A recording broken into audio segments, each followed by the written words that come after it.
A year and a half or so. So we're I'm not talking about. somebody who has, disparaging the Quality Center. They do a good public service for people, and but that's all. Go ahead. So what about 1990? You start moving to other synagogues. Oh well, I'm trying to. Before the LA I can riots. tie it to my more easily to children that followed. Bottom line is, my wife and I became observant Jews in a relatively short period of time, and we're blessed with more children, and I became serious.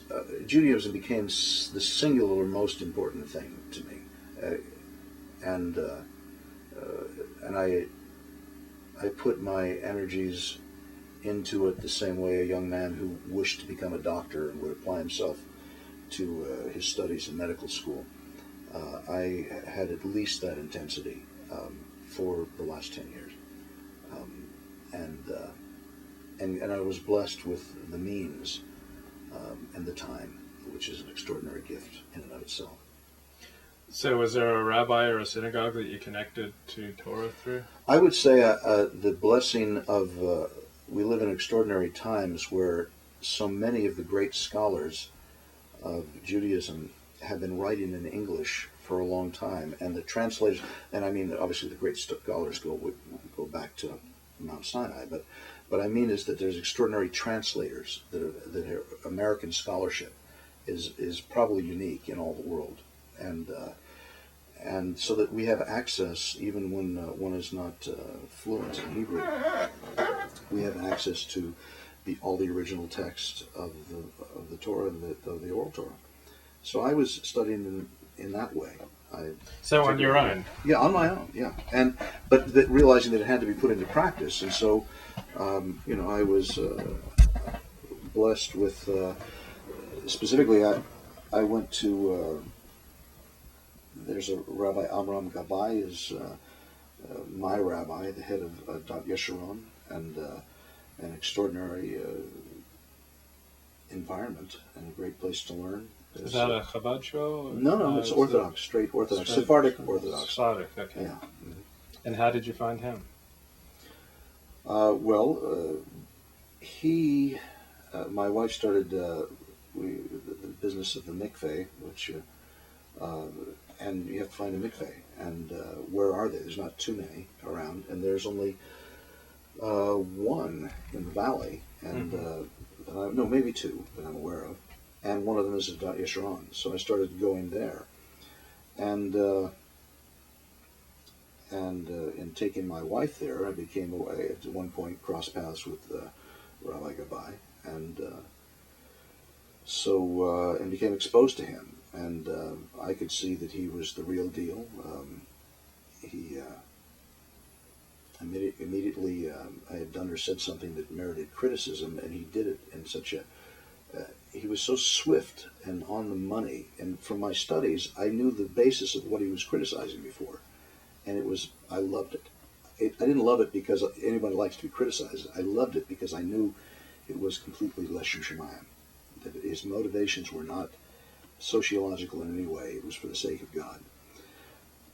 Now, he has many qualities, and he's not limited to that, but it just happens to be something that impressed me, for example.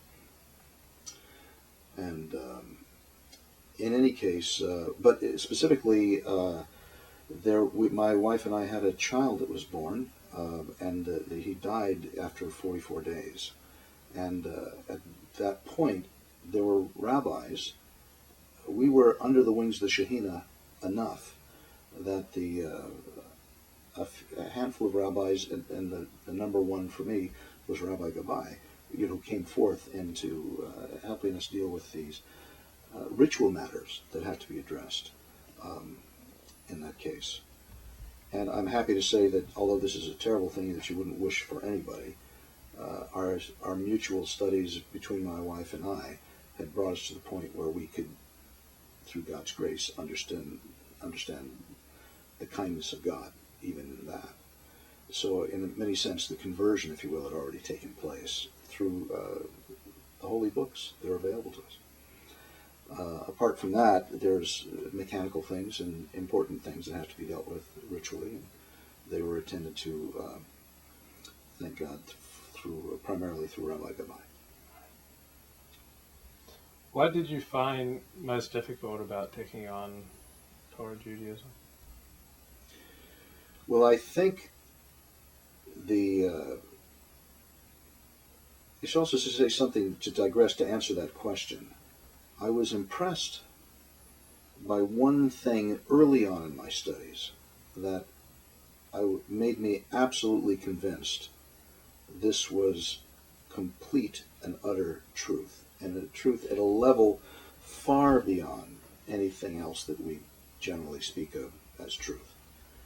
And someone of myself, I have a great affection for art and its aspirations, but this goes way beyond that.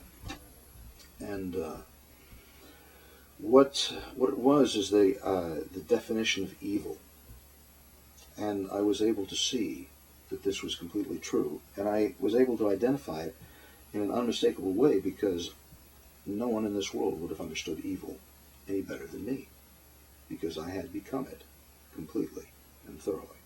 It doesn't mean I was the worst person on earth. I hadn't done as many ruthless things, thank God, as some people might, but I was completely capable of any of it. And I understood that. And I understood it was almost like overwhelming gratitude to explain.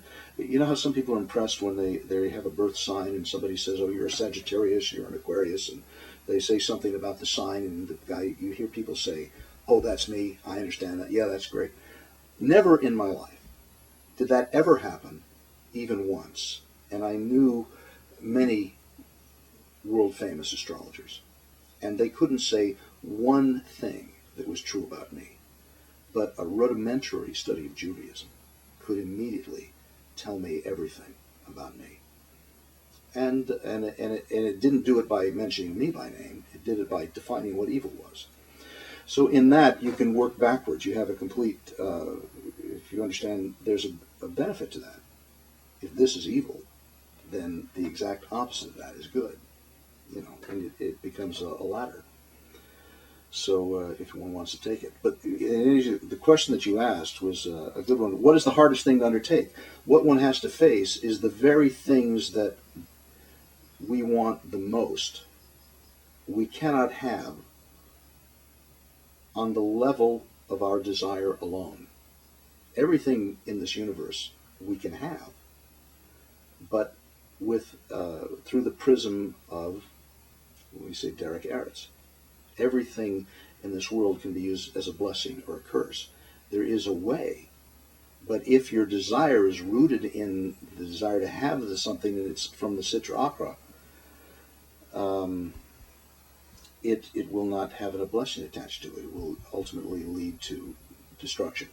So what did you find most difficult about taking on an episode? Well, the thing that one wants the most, if you're a regular, healthy American, is what you want is as much illicit sex as you can have. So the answer is that was easy for me. Yeah. And when I talk about the evil, I was extraordinarily.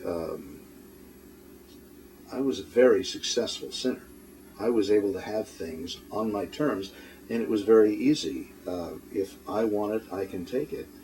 If there's any obstacles, I can destroy the obstacle. And it was given to me to be able to do it. There's one other thing that happened. I'm also a person that was blessed with children at an early age. And this started me thinking. So if you want to know the birth of my children, and what happened is God blessed me with more throughout the years. The contradiction between my success as a human animal and the fact that there are children, and that I was a child, and that they had souls, that this is self-evident, and that everything that I'm doing as a human animal is contrary to what's in their best interest, and also contrary to what contributes to making a world in which they can thrive and prosper as souls. So the answer to how to rationally, to deal with all these things, which are very specifically set up by the Holy One, blessed is He Himself, for our good. We have to come to terms with that stuff. So, did I answer your question? What is the main thing? Yeah, you have to say,